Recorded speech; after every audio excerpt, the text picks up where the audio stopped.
Atenção! Vai começar agora uma teleaula de automação do curso profissionalizante. Este módulo tem um total de 20 aulas. Hoje você vai assistir a teleaula número 10. Bons estudos!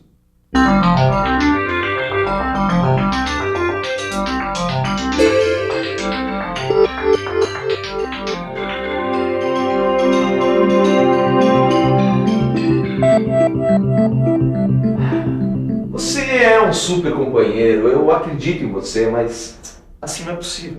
Você está perdendo a memória. Eu tenho certeza que eu te passei todas aquelas informações. Agora, onde é que você botou? Você não está lembrando de nada mesmo? Ô mano, tá louco? Tá falando sozinho? Não, Torquato, ainda bem que você chegou. Eu estava perguntando para o nosso amigo aqui onde é que ele escondeu aquelas informações sobre microcomputadores. Não, eu lembro. A gente guardou num arquivo chamado micro que deve estar aqui no Word. E é justamente isso que a gente vai ver na teleaula de hoje. A gente vai entender e conhecer melhor como os microcomputadores funcionam. A gente vai ficar sabendo que os microcomputadores têm uma parte física e uma parte lógica. Vamos ver que a memória dos computadores classifica-se em dois tipos e é muito importante para o funcionamento deles. E a gente vai ver também que o micro tem alguns componentes básicos e outros periféricos. Na teleaula de hoje, você vai conhecer algumas coisas técnicas dos microcomputadores. A primeira coisa que a gente precisa saber é que hardware é toda a parte física do computador. São os circuitos integrados de dentro, o monitor, o teclado, o mouse. O hardware é como se fosse o corpo e seus órgãos. Já o software é a parte lógica, que faz o computador funcionar. É o programa que está gravado na memória dele. O que o Mano está querendo dizer é que software é como se fossem os pensamentos, as decisões do microcomputador. Foi exatamente o que eu quis dizer. Microcomputadores de todos os tipos para várias finalidades. Nós vivemos numa época onde a interatividade entre pessoas e máquinas é muito grande. Os microcomputadores são circuitos eletrônicos que funcionam com sistemas digitais, ou seja, com 2 níveis de tensão, como a gente viu na nossa última teleaula. Os níveis de tensão têm um valor máximo, que é a informação 1, e um valor mínimo, que é a informação 0. O computador funciona sempre com esses valores para tomar as suas decisões. Esses valores são chamados de bits, dígitos binários. A gente já viu isso na última teleaula. Você lembra?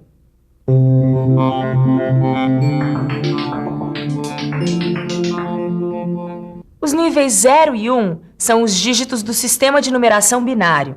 O sistema binário tem apenas o 0 e o 1. Com a combinação desses 2 dígitos, a eletrônica digital pode representar qualquer quantidade. Os dígitos binários são chamados de bits. Quer dizer, cada bit representa um nível de tensão elétrica. Então, o nível 0 representa uma tensão de 0 volts e o nível 1 a mais alta tensão do circuito. É por isso que os circuitos eletrônicos trabalham só com vai ou não vai, certo ou errado, sim ou não, 0 ou 1. O dígito binário 0 ou 1 determina toda a escolha que o micro pode fazer. Então o sim é 1 e o não é 0. O certo é 1 e o errado é 0. Esses bits são como as letras que formam a língua que a gente fala. Então, são os bits que formam as informações básicas para os microcomputadores. Os conjuntos de bits são chamados de bytes, de word e de double word. Vamos ver isso melhor. Byte é um conjunto de 8 bits. Um byte é igual a uma informação para o computador. Word é um conjunto de 16 bits. Uma word é igual a uma informação de 2 bytes. Double word é um conjunto de 32 bits. Uma double word é igual a uma informação de 4 bytes. O computador pode pensar e executar funções lógicas. Ele tem uma memória que guarda todas as informações e os programas que precisar. Os computadores têm componentes básicos e componentes acessórios. Os componentes acessórios são a parte externa do computador. O teclado, o mouse e o monitor. Os componentes básicos ficam aqui dentro, nas placas de circuito do computador, ou seja, na UCP, onde fica o cérebro, o auxiliar do cérebro e as unidades primárias de memória. Vamos entender isso um pouco melhor.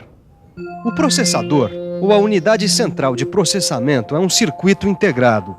É o que faz o computador funcionar. É esta UCP, também conhecida como CPU, que opera e executa as funções lógicas do computador. Este cérebro do computador precisa de uma fonte de alimentação, da memória e, às vezes, de um circuito de apoio. É a CPU também que determina, junto com a memória, a velocidade do processamento.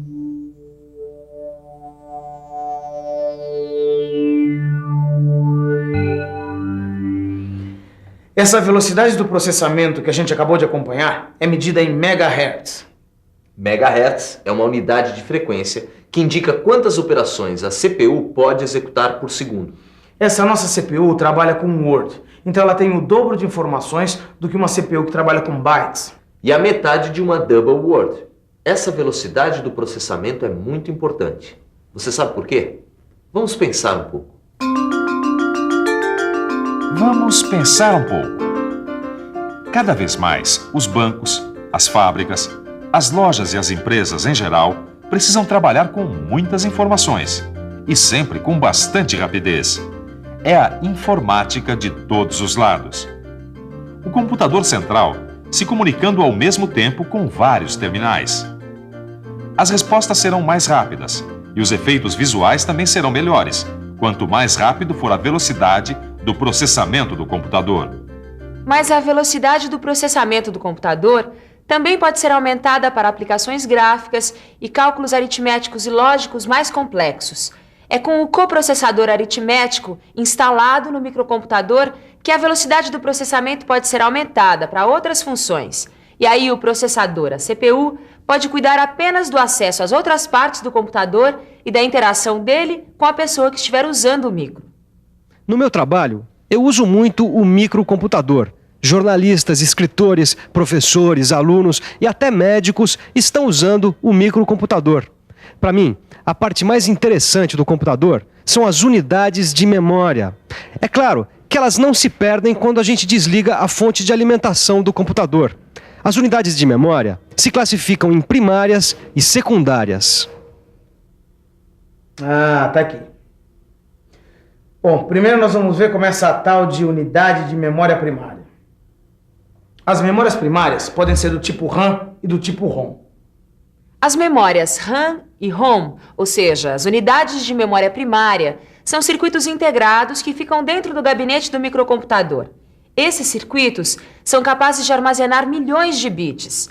As informações do computador ficam na memória e são processadas pela CPU. Ah, Torquato. É por isso que a velocidade do processamento não depende só da CPU. Depende também da memória. É, exatamente. O tempinho que o computador deixa a gente esperando é justamente o tempo que ele demora trocando informações com a memória. Portanto, quanto mais rápido for a memória, mais rápido será o processamento do nosso amigo. Vamos ver melhor o que isso significa.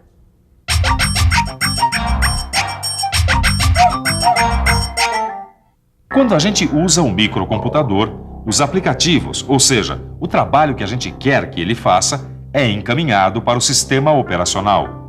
E o sistema operacional faz com que a unidade central de processamento, a CPU, comece a trabalhar. Aí, esse processador vai buscar as informações nas unidades de memória. Ah, agora sim. Estava faltando a unidade de memória secundária. Vamos ver como essa supermemória funciona? As unidades de memória secundária conseguem guardar uma enorme quantidade de informações. Essas unidades são magnéticas e por isso elas são mais lentas que as primárias. Quando um usuário do microcomputador quer um programa de memória secundária, para que essa operação não seja muito demorada, o programa deve ser copiado pela CPU na memória RAM. Aí a gente pode usar, mudar alguma coisa se precisar e depois guardar de novo nas unidades de memória secundária. As unidades de memória secundária são os discos flexíveis, mais conhecidos como disquetes, os discos rígidos, que estão dentro do micro, que são chamados de Winchesters. Temos também os CD-ROMs e as fitas DAT. Tudo que aparece na tela do micro, tudo que sai impresso no papel, são sinais que foram emitidos pela CPU através de dispositivos de entrada e saída. Preste atenção. São os dispositivos de entrada e saída que convertem os sinais digitais processados pela UCP em sinais na tela do monitor ou no que for impresso. Esses dispositivos são chamados de interfaces. Todo microcomputador recebe as ordens do usuário. Depois, o micro apresenta o resultado das suas operações, as informações, enfim, o trabalho pedido. As interfaces trocam esses pedidos e essas informações entre o meio interno e o meio externo do microcomputador. Obrigado. Bom, no final, eu acabei me dando um presente e um desafio. Eu não resisti e comprei um micro. Agora, como eu não sou rico e a coisa não é brincadeira, eu só comprei alguns periféricos, o teclado e o monitor, que são os dispositivos periféricos essenciais. Quem sabe no mês que vem eu não levo também uma impressora. Eu acho que esse foi um bom investimento. Agora você aí, invista no que aprendeu hoje e acompanhe a nossa revisão. E atenção, se liga aí que é hora da revisão. Na teleaula de hoje, você aprendeu que a CPU é um circuito integrado que controla o funcionamento do computador. Você viu que é o processador e a memória que determinam a velocidade do processamento. Você viu também que os computadores têm unidades de memória primária e unidades de memória secundária. E por último, você ficou sabendo que são as interfaces que possibilitam a comunicação do usuário com o microcomputador. Ok. Tá na hora do nosso super micro descansar um pouco, porque hoje o dia só foi dele. Ele vai descansar e eu vou comer alguma coisinha, porque essa teleaula de hoje, pra variar, me deu fome. E olha que se come muito. A gente, além de comer, tem que estudar bastante. Porque, ó, a nossa memória não é como a dos micros, não, hein? Por isso que eu digo, tem que se alimentar. Tchau. Tchau.